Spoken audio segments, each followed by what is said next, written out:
Vamos a leer todo el Salmo 124. A no haber estado Jehová por nosotros, diga ahora Israel, a no haber estado Jehová con nosotros, cuando se levantaron los hombres contra nosotros, vivos nos habrían tragado entonces.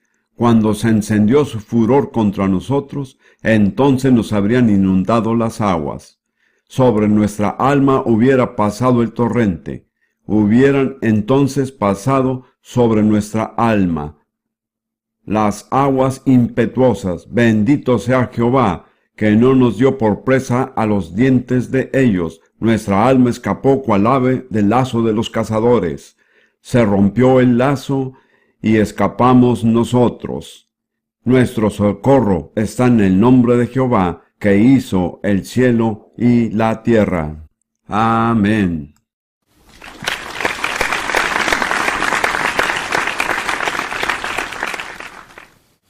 Ahora, con el debido respeto que merecen las personas que dicen no me confundan con los hechos, quiero presentarles una serie de hechos acerca de Israel. En primer lugar, Israel es el nombre de la nación que descendió de Abraham, Isaac y Jacob. Y más adelante fueron llamados judíos. De modo que hoy día judíos e Israel son más o menos sinónimos. El nombre Israel o israelita aparece en el Antiguo Testamento más de 2500 veces.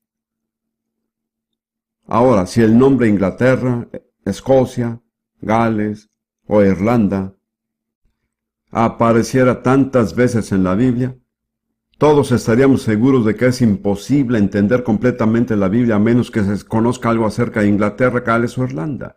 Lo mismo se aplica a Israel. No se puede entender plenamente la Biblia a menos que se sepa algo acerca de Israel. Si está confundido acerca de Israel, está confundido acerca de la Biblia.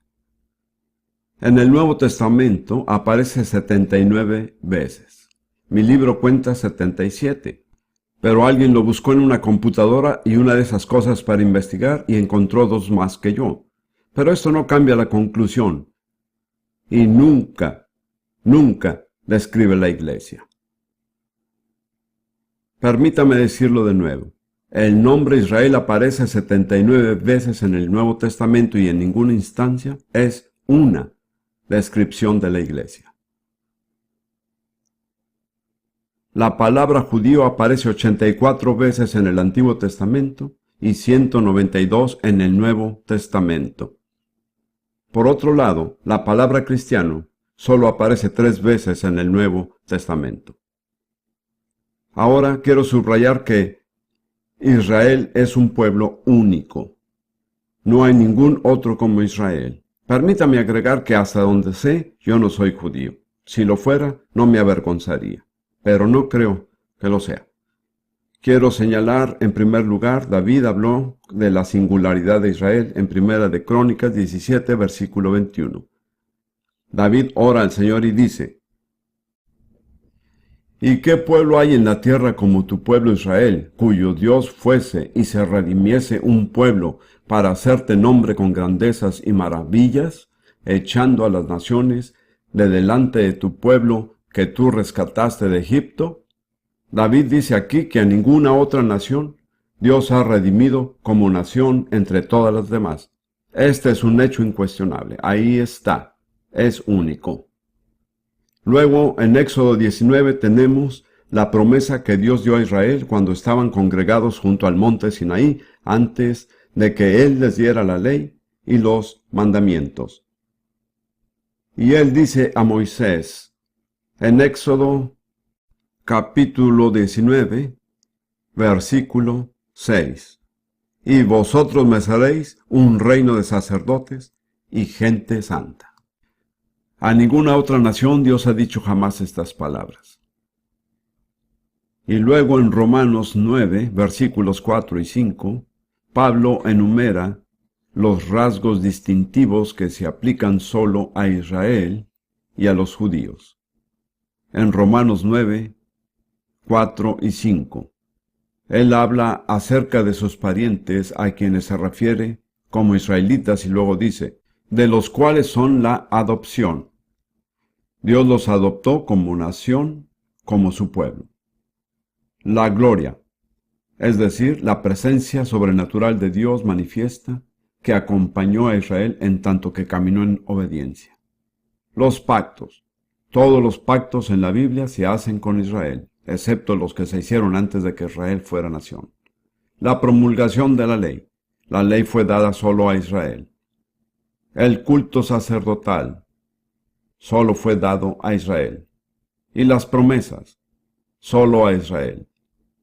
Y luego él dice, de quienes son los patriarcas. Y recuerde que todos los patriarcas son de ese linaje, y de ningún otro linaje aparte de este. Y por último, y de los cuales según la carne, vino Cristo, el Mesías. Este es, repito, el rasgo más distintivo de todos. Fue por medio del pueblo judío, por medio de Israel, que el Salvador, el Mesías, Jesucristo, vino al mundo. No fue por medio de ningún otro pueblo.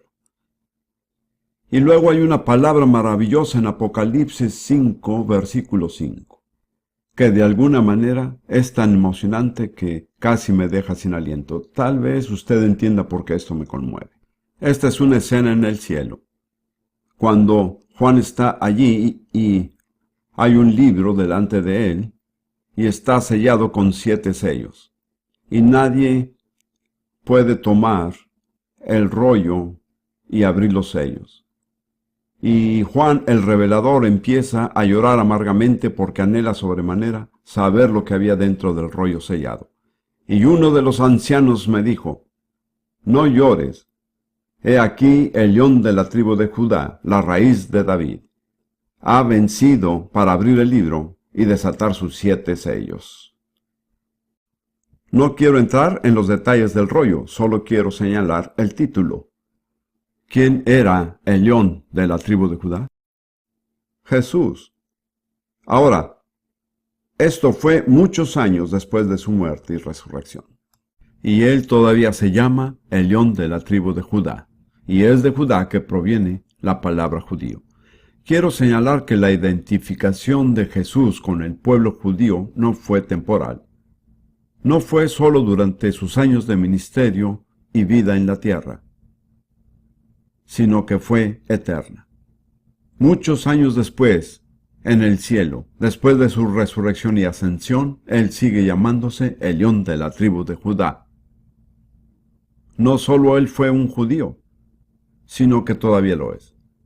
Para mí eso es impresionante, es asombroso. Y debemos recordar que hay un león ahí arriba, y que él es judío. Y un día ese león va a rugir. Y ay de los enemigos del pueblo judío cuando el león de la tribu de Judá ruja. Yo no quisiera estar de ninguna manera contra él en ese momento. Una última, y creo que tal vez la aclaración más importante que se ha hecho acerca del pueblo judío está en Juan capítulo 4, versículo 22, donde Jesús habla de la mujer samaritana, y él dice a esta mujer samaritana, vosotros los samaritanos adoráis lo que no sabéis, nosotros adoramos lo que sabemos, porque la salvación viene de los judíos. Son 6 palabras, ¿no es así? La salvación viene de los judíos. 6 palabras impresionantes. ¿De dónde vino la salvación? De los judíos. Sin judíos no hay salvación.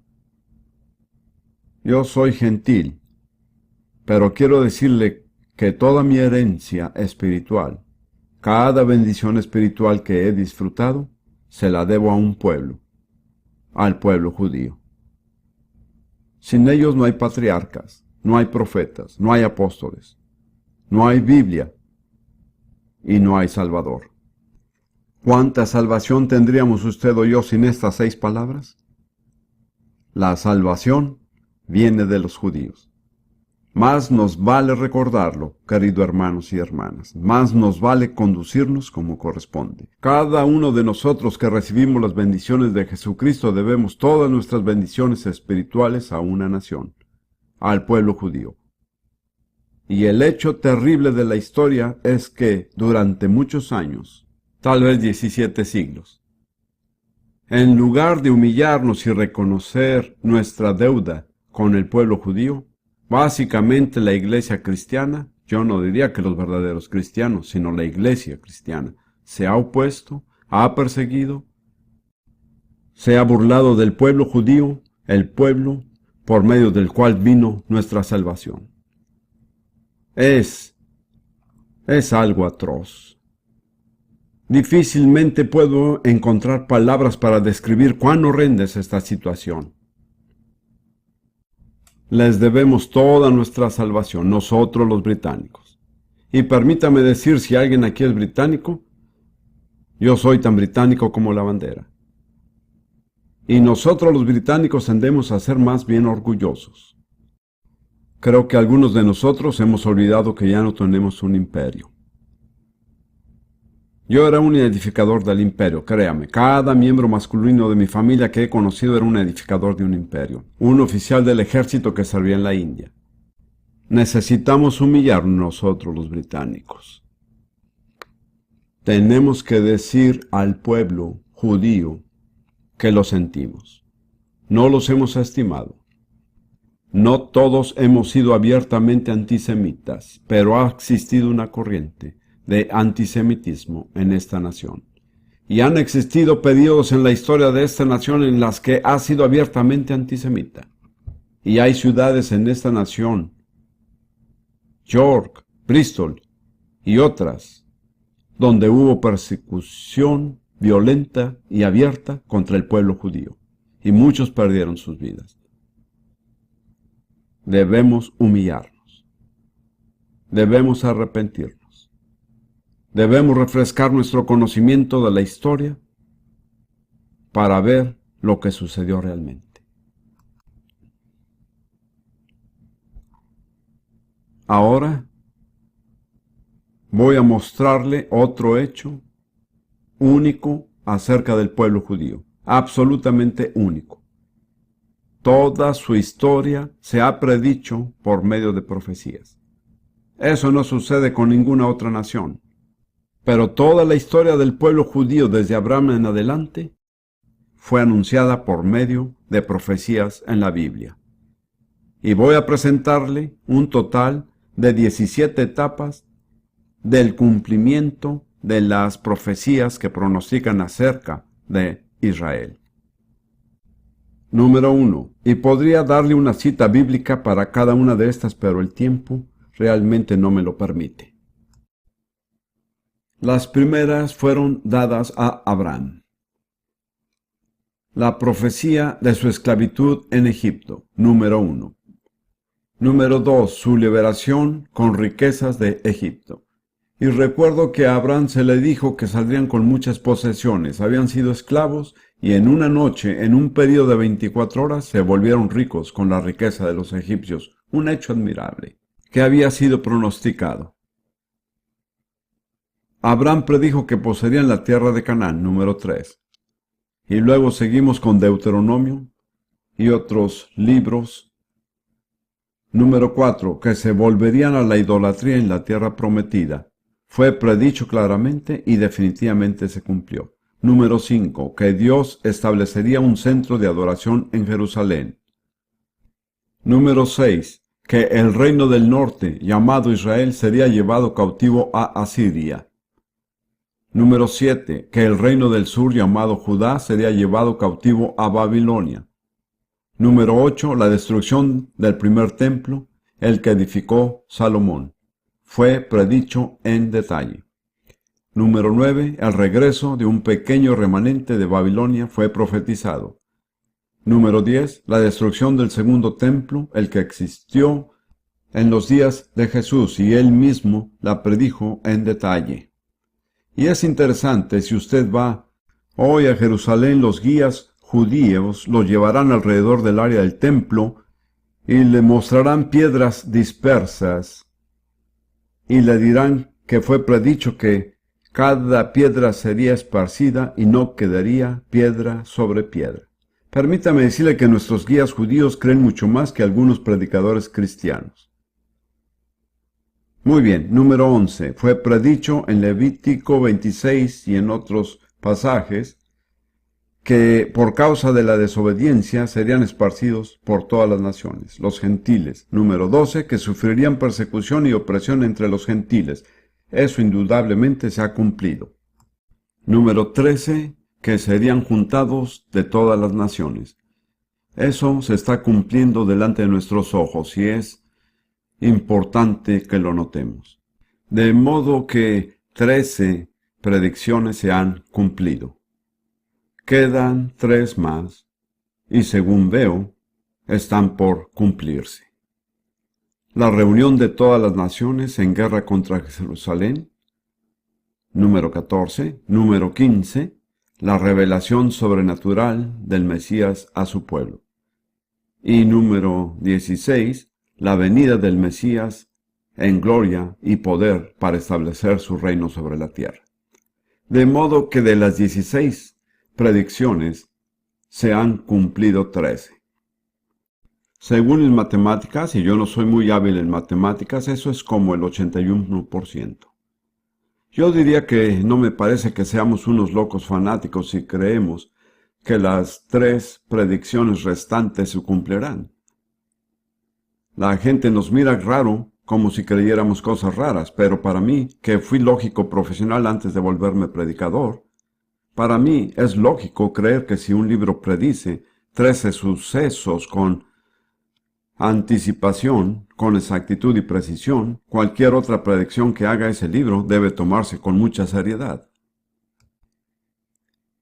Ahora quiero abordar el tema que probablemente es el más controvertido en la política contemporánea, que es el plan de Dios para la tierra de Israel, llamada equivocadamente Palestina. Permítame decirle que es totalmente contrario a la verdad bíblica llamarla Palestina. Palestina significa tierra de los filisteos. Y nunca se usó hasta que los romanos habían conquistado y destruido el primer templo. Entonces usaron el nombre Palestina para aseverar que los judíos ya no tenían derecho alguno sobre ella. Fue una palabra antisemita escogida deliberadamente.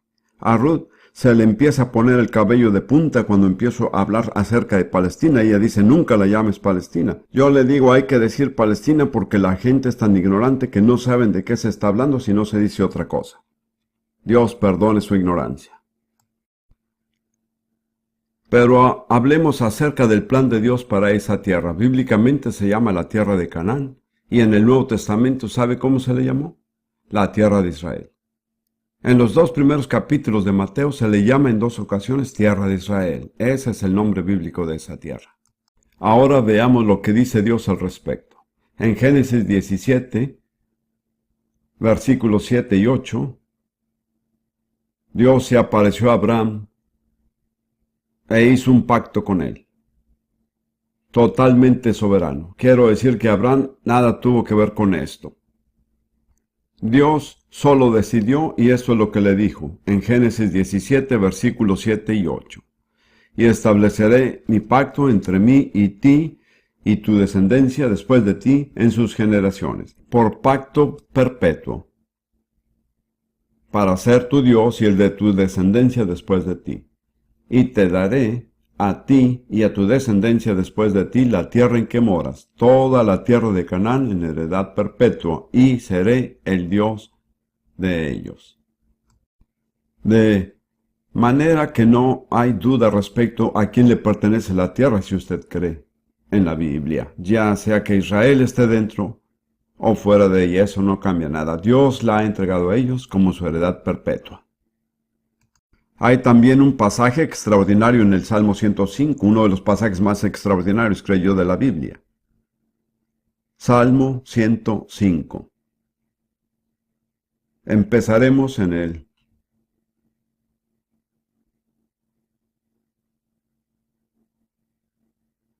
Versículo 7.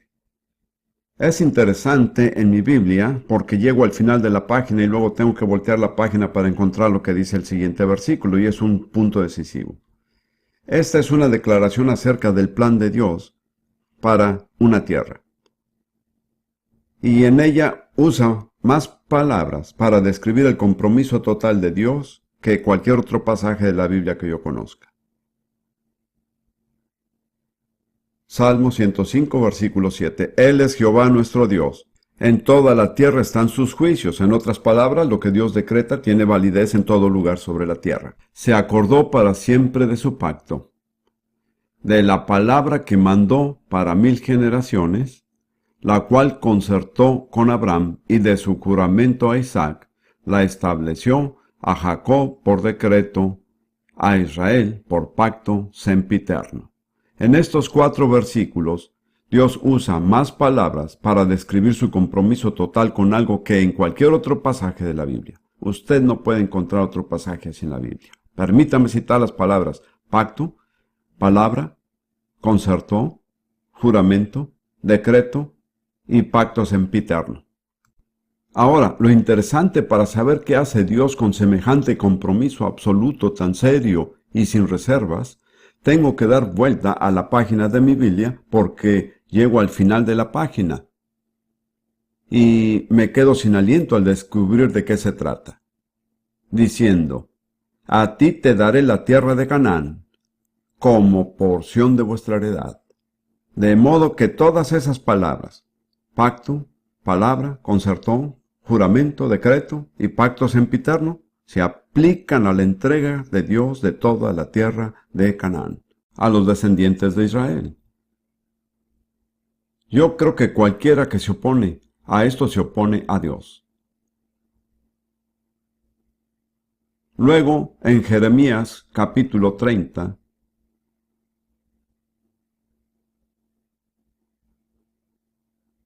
encontramos la profecía, una de un sinnúmero de pasajes que predicen el regreso del pueblo judío a su heredad en los últimos días. Jeremías capítulo 30, empezando en el versículo 3. Porque he aquí vienen días, dice Jehová, en que haré volver a los cautivos de mi pueblo Israel y Judá, ha dicho Jehová, y los traeré a la tierra que di a sus padres, y la disfrutarán. Creo que cualquier persona con un conocimiento básico de la Biblia sabe cuál es la tierra que Dios dio a Abraham y a sus descendientes.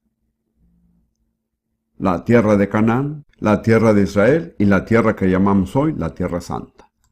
Dios dice, llegará el tiempo en que traeré de vuelta a los descendientes de Israel y de Judá de su cautividad, a la tierra que di a sus padres. Y enseguida Dios lanza una advertencia. Verá, tengo un amigo de hace mucho tiempo, y es un predicador británico. Y a alguien le pregunté una vez, ¿cree usted que el regreso de los judíos a esa tierra sea obra de Dios? Dios le bendiga. Él respondió, si fuera obra de Dios, habría paz. Él no conoce su Biblia. Ahora, eso es lo que Dios dice acerca del regreso de los judíos a esa tierra. Porque así ha dicho Jehová, hemos oído voz de temblor, de espanto y no de paz. Inquirid ahora y mirad si el varón da a luz, porque he visto que todo hombre tenía las manos sobre sus lomos como mujer que está de parto y se han vuelto pálidos todos los rostros. Esa es una descripción de tremendo terror, opresión, oposición. Ah, cuán grande es aquel día, tanto que no hay otro semejante a él, tiempo de angustia para Jacob, pero de ella será librado. Así que el regreso del pueblo judío a la tierra no va a producir paz inmediatamente. Por el contrario, va a culminar en un tiempo de disturbios como nunca han experimentado antes. Pero la promesa es que ellos no pasarán por esto, sino que saldrán de esto. Y luego, si mira las últimas palabras de Jeremías capítulo 30, Es una especie de resumen breve que dice: en el fin de los días entenderéis.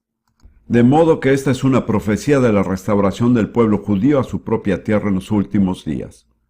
Y la profecía dice: no habrá paz inmediata. Por lo contrario, el conflicto va a empeorar y está empeorando, y seguirá empeorando. Ahora, quiero pasar a uno de los capítulos de la Biblia más emocionantes para mí, y es Ezequiel capítulo 36. He aquí una descripción paso a paso del regreso del pueblo judío a su propia tierra.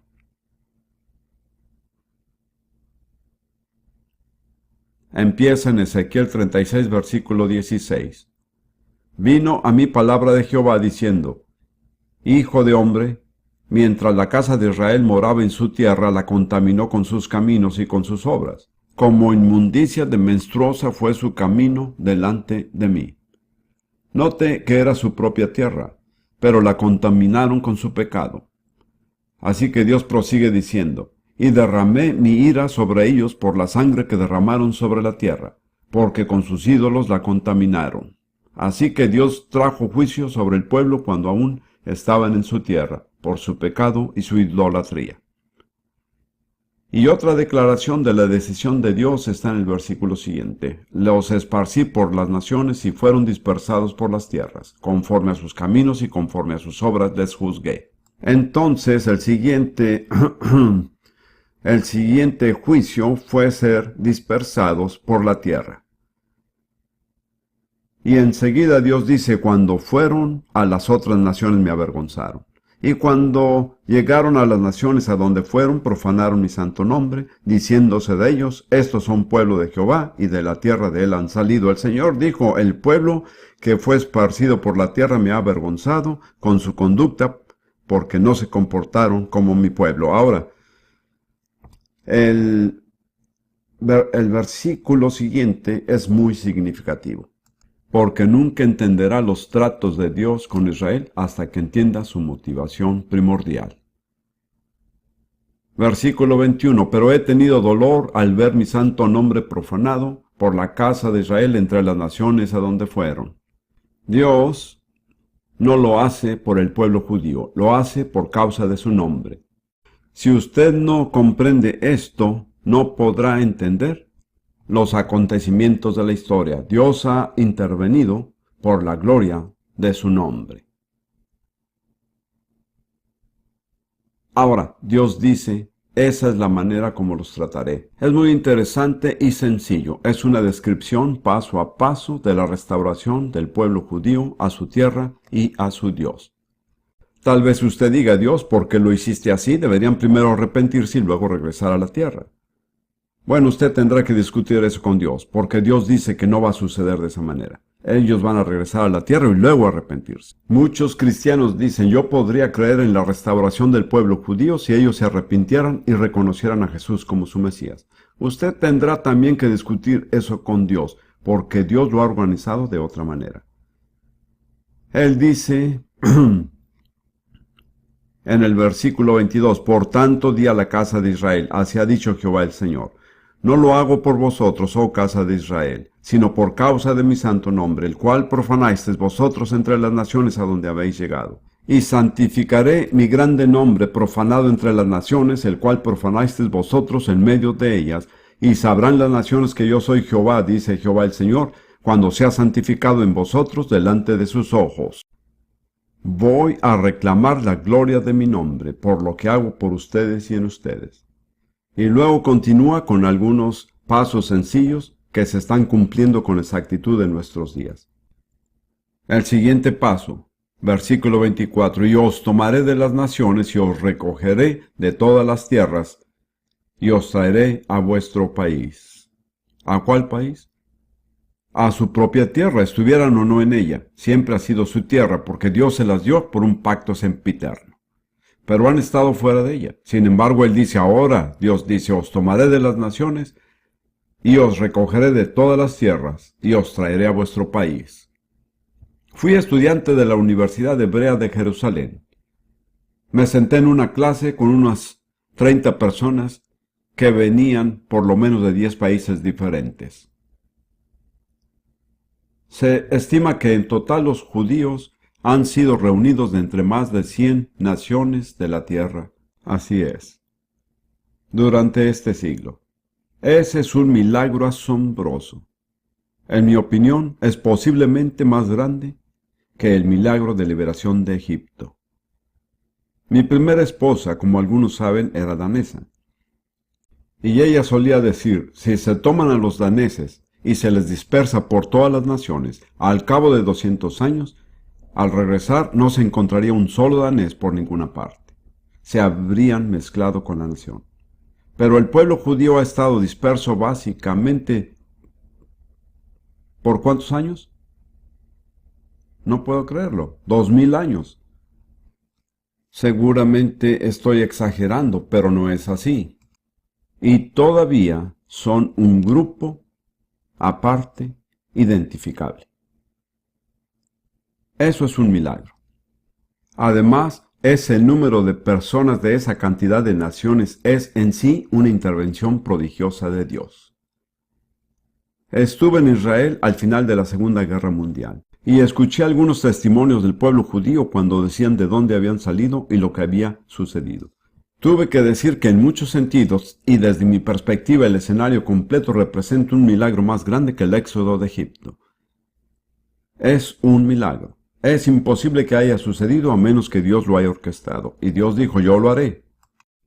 Quiero leerlo otra vez. Y os tomaré de las naciones, y os recogeré de todas las tierras, y os traeré a vuestro país. Ahora el siguiente versículo. Esparciré sobre vosotros agua limpia, y seréis limpiados de todas vuestras inmundicias, y de todos vuestros ídolos os limpiaré. Observe que son recogidos cuando aún no han sido limpiados. Eso cae mal a la teología de algunos, no puedo evitarlo, así son las cosas. Usted tendrá que aclarar eso con Dios. Dios dice, después de traerlos de regreso a la tierra, trataré con ellos. Esparciré agua limpia sobre ustedes y serán limpios de toda su inmundicia. Y el profeta Oseas les dice, y en el lugar donde les fue dicho, vosotros no sois pueblo mío, les será dicho, sois hijos del Dios viviente. Así que Dios los trae de regreso al lugar desde donde fueron esparcidos para tratar con ellos y restaurarlos. Muy lógico, en mi opinión. Entonces lo primero que Dios va a hacer es esparcir agua limpia. Ahora, eso es, y realmente creo que el agua limpia es la palabra de Dios. Creo que el pueblo judío está siendo apenas rociado, no inundado, sino rociado con la palabra de Dios. Tiene que saber que en muchos sentidos la historia del pueblo judío es como la historia de la Iglesia Católica. Hay diferencias, pero básicamente en la Iglesia Católica el sacerdote era el que conocía la Biblia. Se suponía que él conocía la Biblia. La gente común no la leía por su cuenta. Ellos creían lo que el sacerdote les decía.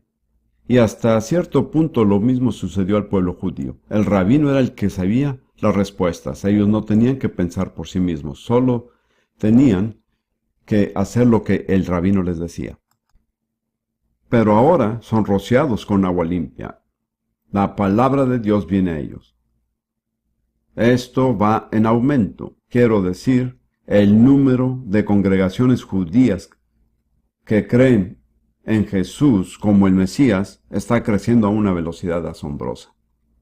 Puedo recordar cuando estuve en Jerusalén en 1948. Si usted encontraba un judío creyente en un año era algo emocionante. Ahora, cada vez que se da vuelta hay un nuevo creyente judío. No recuerdo cuántas congregaciones que hablan hebreo hay en Jerusalén. ¿Cuántas son? ¿Como unas 18? 18 congregaciones de habla hebrea en Jerusalén. Eso ha sucedido en los últimos años. Dios está esparciendo agua sobre ellos, el agua limpia de la palabra de Dios. Luego él dice en el versículo siguiente, Os daré un corazón nuevo y pondré un espíritu nuevo dentro de vosotros y quitaré de vuestra carne el corazón de piedra y os daré un corazón de carne. Entonces, durante los siglos de la dispersión, el pueblo judío tuvo un corazón de piedra. El juicio de Dios. Un corazón de piedra no puede responder al Espíritu Santo. Ellos eran incapaces de responder. Ellos eran siempre las excepciones. Ahora Dios está quitando el corazón de piedra y les está dando un corazón de carne. Y uno de los cambios emocionantes ocurre en su actitud hacia Yeshua, hacia Jesús. Recuerdo en 1947 o 1948, cuando hablaba como un judío y dije, yo creo que Jesús es el Mesías. Y él se dio vuelta y escupió en el suelo. Esa fue su reacción al nombre de Jesús. Un profesor de religión de la Universidad Hebrea de Jerusalén hizo este comentario hace años. Él dijo, hace un tiempo todos mis estudiantes querían saber acerca de argumentos teológicos. Ahora lo único que quieren saber es acerca de Jesús. Como ve, hay un cambio, viene un cambio muy significativo. Dios dijo que vendría. Os daré un corazón nuevo y pondré un espíritu nuevo dentro de vosotros y quitaré de vuestra carne el corazón de piedra y os daré un corazón de carne. Y pondré dentro de vosotros mi espíritu y haré que andéis en mis estatutos y guardéis mis preceptos y los pongáis por obra. Luego Dios dice, no solo pondré un espíritu nuevo en ustedes, sino que pondré mi espíritu en ustedes. Para mí ese es el bautismo del Espíritu Santo. Después Dios dice, ahora podrán guardar mis mandamientos. ¿Cuántos saben que sin el Espíritu Santo no pueden cumplirse los mandamientos de Dios? Recuerdo siendo niño en Eton en 1932, cuando me confirmé. ¿Saben lo que es confirmarse? De hecho, en realidad yo no quería confirmarme. Pregunté a mi padre por qué debía confirmarme y mi padre prestaba su servicio en la India en ese momento. Él me escribió diciendo, todos los niños de tu edad se confirman, tú vas a confirmarte. Entonces me confirmé. Pues bien, antes de confirmarme era un pecador y después de confirmarme era un pecador confirmado. No lo digo para menospreciar nada, sencillamente así fue. Casi exactamente 10 años después, Dios me llenó con el Espíritu Santo y por primera vez pude obedecer a Dios con gozo. No era una lucha. Así va a suceder con el pueblo judío. Dios dice, pondré dentro de vosotros mi espíritu y haré que andéis en mis estatutos y guardéis mis preceptos. Llegamos al último versículo. Versículo 28. Habitaréis en la tierra que di a vuestros padres, y vosotros me seréis por pueblo, y yo seré a vosotros por Dios. Tiene que mirar el final, como ve, todas estas etapas, pero el clímax es, vosotros me seréis por pueblo, y yo seré a vosotros por Dios. Y Dios ha descrito con gran sencillez las diferentes etapas por medio de las cuales los llevará hasta ahí. De modo que si usted tiende a criticar al pueblo judío, y eso no es difícil, de hecho, los que más critican al pueblo judío son los judíos mismos. Pero considere nada más, sea paciente. Dios está obrando. Él está haciendo algo. Él ha trazado con siglos de anticipación la forma como iba a tratar con ellos. Lo está haciendo paso a paso. Se está cumpliendo delante de nuestros ojos. Al menos para mí es emocionante. Y si yo puedo emocionarme, casi cualquiera podría emocionarse. Ahora, eso no solo es verdad. Era verdad, pero ya he cambiado mucho. Ahora quiero llevarlo a leer este pasaje en hebreo, entre el versículo 23 de Ezequiel 36 y el versículo 30. Dios habla en primera persona de lo que Él hará 18 veces. ¿Lo comprende? Estamos frente a un Dios soberano. No estamos frente a un Dios que necesita nuestra aprobación o que no sepa lo que va a hacer. Él ya tiene todo decidido. Y dice lo que hará 18 veces. Santificaré, tomaré, recogeré, esparciré. ¿Cree usted en la soberanía de Dios? Yo definitivamente sí. Eso no me hace un calvinista, pero mi definición de la soberanía de Dios es esta. Dios hace lo que Él quiere, como lo quiere, cuando lo quiere. Y a nadie le pide permiso. Ni siquiera a mí. Algunas personas piensan que Dios necesita su permiso antes de Él hacer algo, pero no es así. Ahora, todo esto tiene una aplicación muy importante para usted y para mí y para otros muchos. Si busca Isaías capítulo 11, Dios dice cuán importante debe ser la restauración de Israel para las otras naciones. Isaías 11,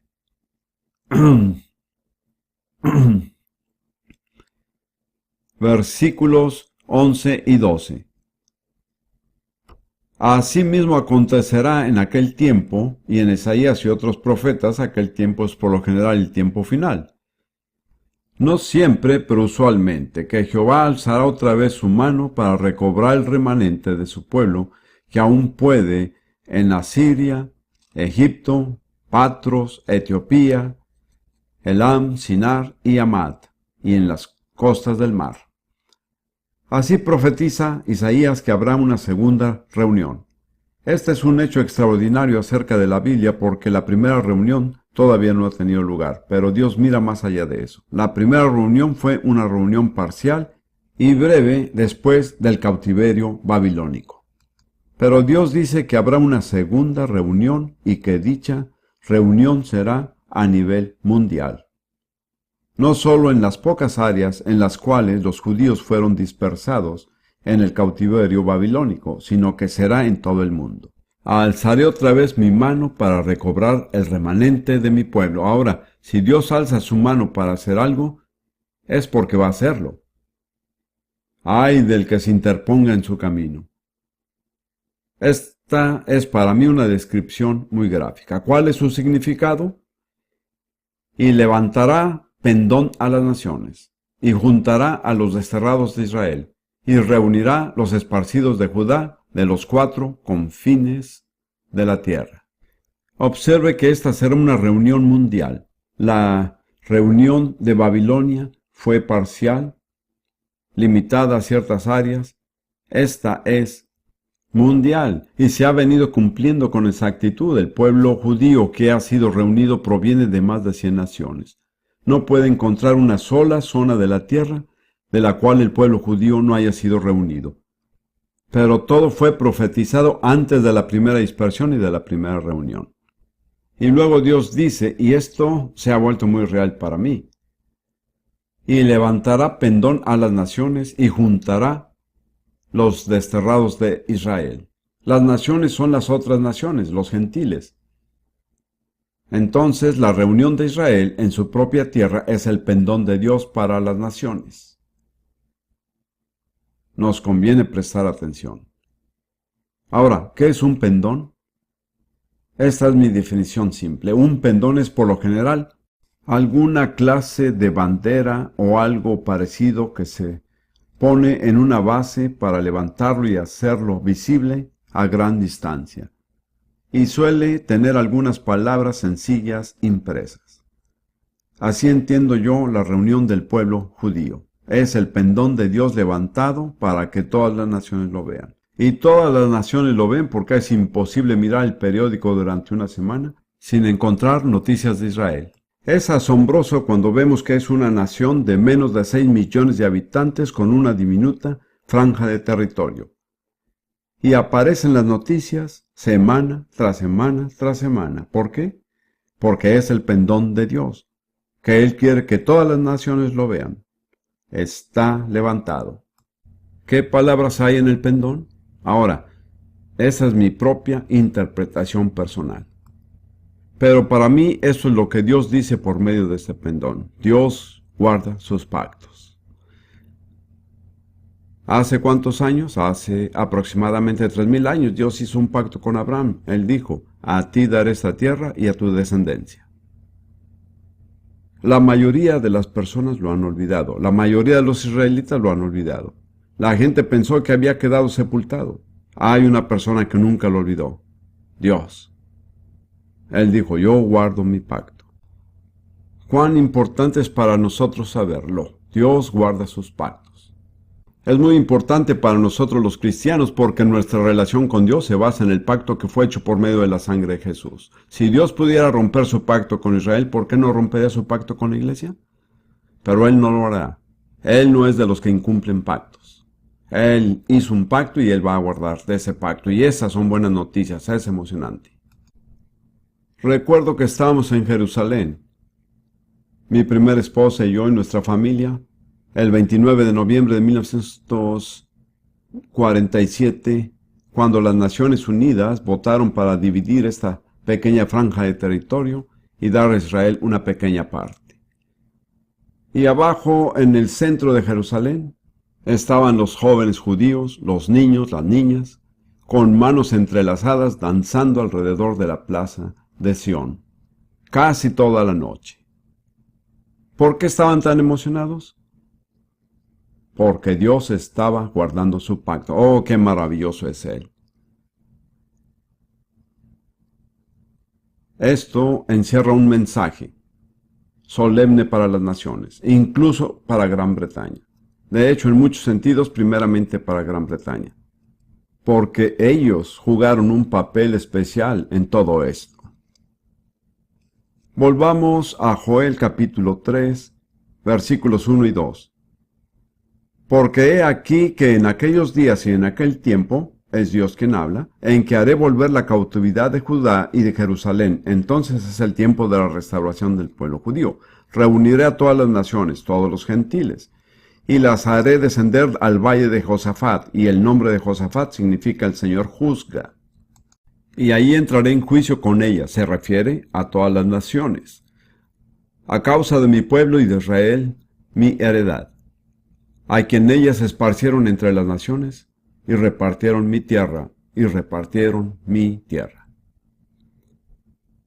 Antes era la tierra de Israel, era la tierra de Dios. Dios la dio a Israel. ¿Cuál es el término político moderno para dividir la tierra? Repartición, así es. Así que Dios va a juzgar a las naciones que han repartido esta tierra. Y la primera en la lista es Gran Bretaña. A finales de la Primera Guerra Mundial, la Liga de las Naciones delegó a Gran Bretaña el mandato de administrar la Tierra Santa, esta tierra. Y su mandato específico fue crear un hogar nacional para el pueblo judío. Eso fue cerca de 1919. En 1922, Winston Churchill, quien era secretario de Estado, con un trazo de pluma británica, creó una nación árabe que fue llamada Transjordania. Ahora se llama Jordania. Y a ella adjudicó aproximadamente el 75% del área total asignada a Israel. Y en esa tierra de Jordania a ningún judío se le permite vivir. Mientras que en la tierra asignada a Israel se le permite a cualquier árabe vivir allí si lo desea. Así termina el pueblo judío con aproximadamente el 25% del territorio que le correspondía. Luego, después de la Segunda Guerra Mundial, las Naciones Unidas votaron otra repartición y tomaron alrededor del 12%, quiero decir, un 12% adicional, y se lo dieron a Israel. En lugar de recibir el 100%, terminó con el 12%. ¿Quién fue el responsable? Gran Bretaña. Ahora, después de eso, como sabe, las Naciones Unidas votaron para dar a Israel un estado propio. Yo fui testigo ocular de esto. Yo vivía allí en ese tiempo. Yo era británico. Había cumplido mi servicio al ejército británico. Tenía acceso a cierto grado de información. Los británicos no desafiaron abiertamente a las Naciones Unidas, pero decidieron jugar el juego a su manera. Echaron mano a todo menos al conflicto abierto para frustrar la creación del Estado de Israel. Lo que digo es que yo estuve ahí, lo vi con mis propios ojos, y ellos se burlaron de la idea de que los judíos tuvieran su propio Estado.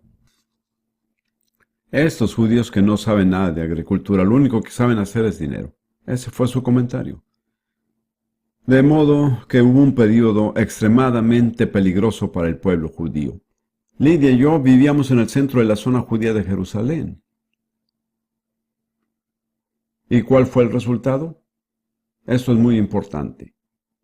En primer lugar, el Estado de Israel nació. En segundo lugar, el Imperio Británico se derrumbó. Y esa es la razón por la cual se derrumbó. Porque se opuso a los propósitos de Dios con Israel. Y ay de la persona o el gobierno que se oponga a los propósitos de Dios para Israel. Espero que hayamos aprendido la lección. Yo creo que como nación tenemos que humillarnos delante de Dios y confesar esto como un pecado. Digamos, nos opusimos a tus propósitos, menospreciamos a tu pueblo. Hay toda clase de insultos antisemitas acerca del pueblo judío en esta época.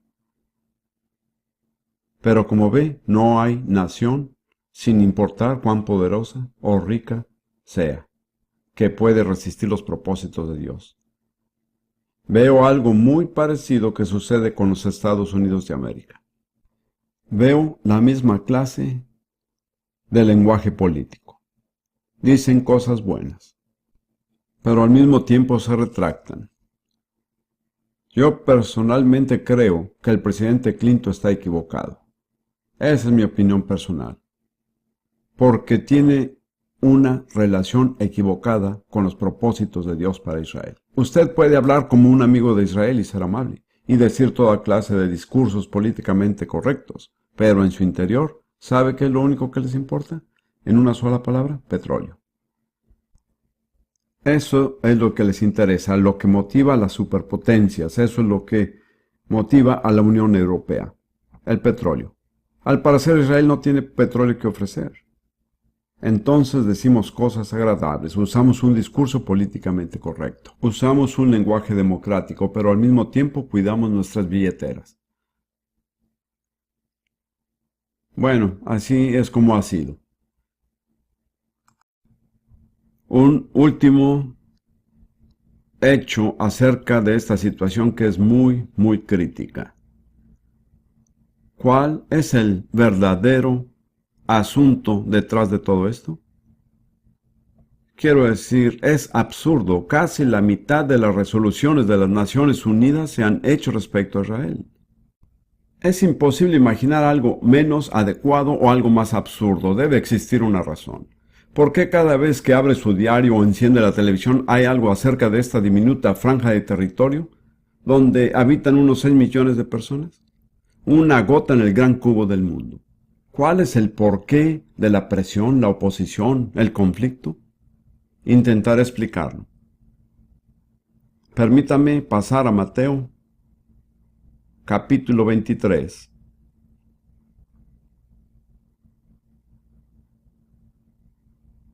Las últimas palabras del capítulo. Palabras muy tristes. Versículos 37, 38 y 39. Aquí Jesús se despide de Jerusalén. Es una despedida muy trágica y triste. Jerusalén, Jerusalén, que matas a los profetas y apedreas a los que te son enviados. ¿Cuántas veces quise juntar a tus hijos como la gallina junto a sus polluelos debajo de las alas y no quisiste? Y es plural. Hay una cierta voluntad colectiva del pueblo judío. Ellos, como pueblo, no quisieron. Luego dice, he aquí tu casa os es dejada desierta. Cuando él dice tu casa, se refiere al templo, porque lo llama Abiad, la casa. Y en efecto, en el curso de una generación fue totalmente destruido. Luego prosigue con el último versículo. Porque os digo que desde ahora no me veréis, hasta que digáis, Bendito el que viene en el nombre del Señor. Aquí habla en plural. Os digo es una frase plural, no es Jerusalén, es el pueblo judío. No me veréis hasta que ustedes, el pueblo judío, digan, bendito el que viene en el nombre del Señor. Ese es el saludo hebreo que se acostumbra. Baruch Hashem Adonai. Bendito el que viene en el nombre del Señor. Así que él dice, no voy a regresar hasta que estén listos para recibirme. Entonces, debe preparar el corazón del pueblo judío antes de su regreso. Y si busca en Zacarías, capítulo 12, encuentra la pieza final de esta imagen. Zacarías 12, versículo 10. Zacarías capítulos 12, 13 y 14. Todos hablan de la situación de Israel al final de esta era. Y el Señor está hablando y él dice, y derramaré sobre la casa de David y sobre los moradores de Jerusalén espíritu de gracia y de oración. Observe que no se puede suplicar a Dios a menos que Dios le dé el espíritu de gracia. Cuando Él le da el espíritu de gracia, usted puede responder con oración.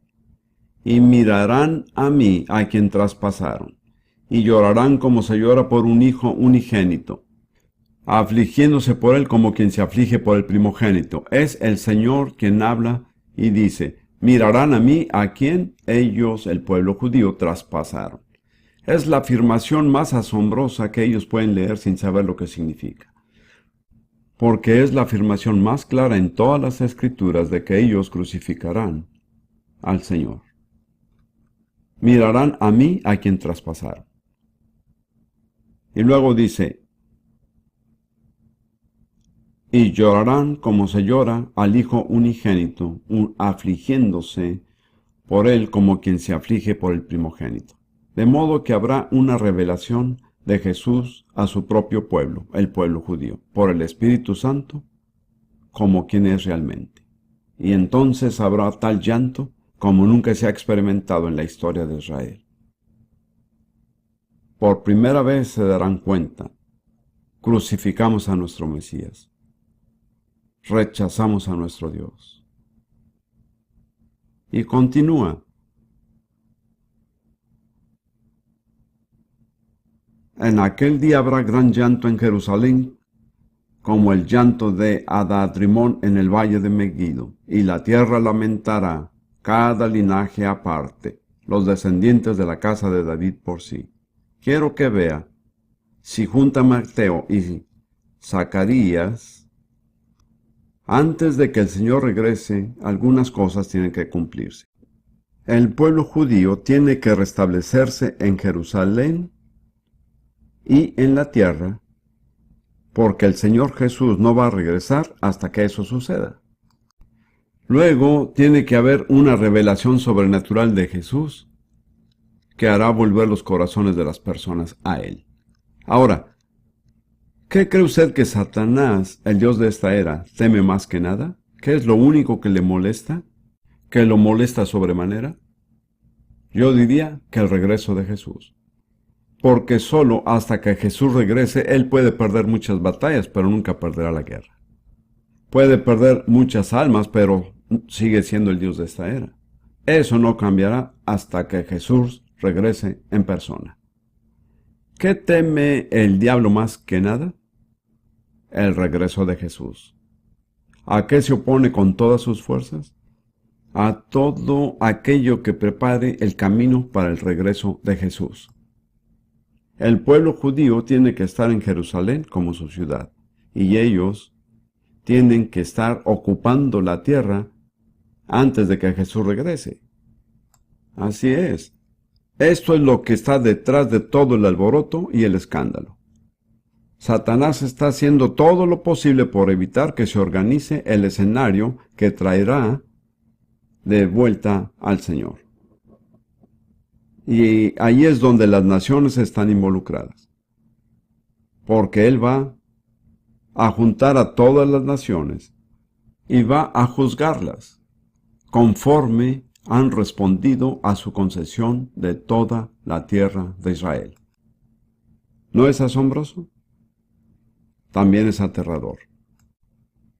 Yo oro por esta nación, la Gran Bretaña, que no se ponga del lado equivocado.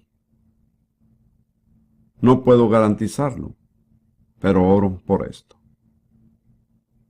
Como verá, es trágico porque en cierta forma el pueblo británico, los cristianos británicos, abrieron el camino para el restablecimiento de Israel como nación. Tal vez no sea consciente de esto, pero a finales del siglo pasado hubo un grupo pequeño pero muy influyente de cristianos británicos que oraron, actuaron y trabajaron a favor de la restauración del pueblo judío en su tierra.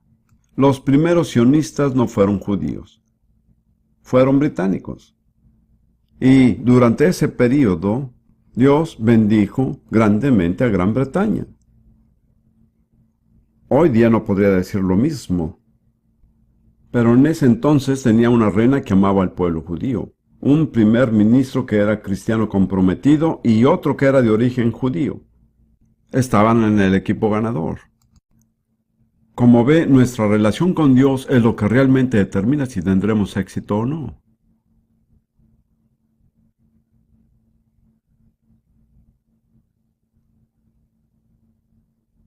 Ruth y yo adoramos en una iglesia en Jerusalén que según creo fue fundada en 1840, la primera iglesia protestante en Medio Oriente.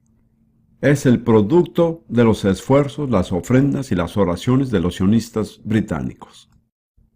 Y su propósito era tener preparado un lugar de testimonio para el pueblo judío cuando ellos regresaran.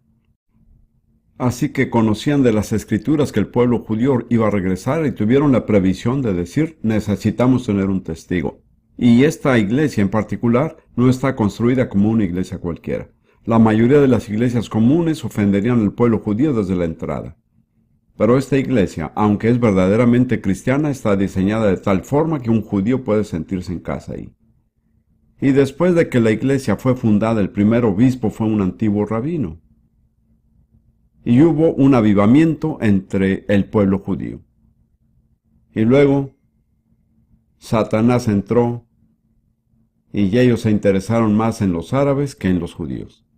Dios bendiga a los árabes. Cada árabe tiene un alma que necesita salvación. Pero los judíos son la clave de la historia. Así que sugiero que nosotros, los británicos, me alegra poder decir nosotros, no tengo que decir ustedes, y tal vez despertar objeciones. Pero los británicos realmente tenemos que pensar acerca de nuestra relación con Dios.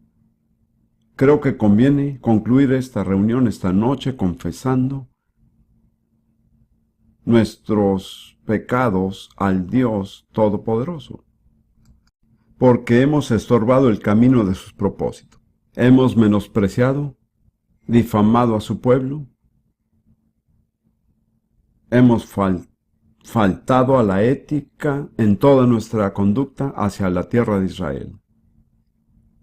Y no siento que yo sea la persona que deba hacer esta confesión. Quisiera pedir que el liderazgo de Bernabé suba y me acompañe en el estrado. Quisiera pedir a todos ustedes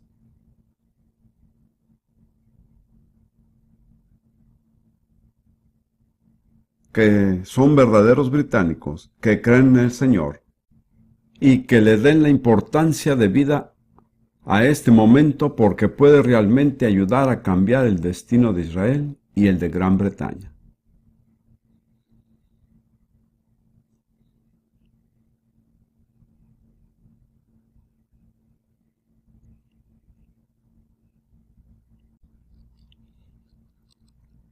Quiero entonces pedirle y que el Señor lo mueva a hacer una confesión sincera en nombre del pueblo británico por la manera como hemos pecado contra Dios y contra el pueblo judío y pecado contra el Estado de Israel, y pedirle que lo lamentamos y pedirle que nos perdone.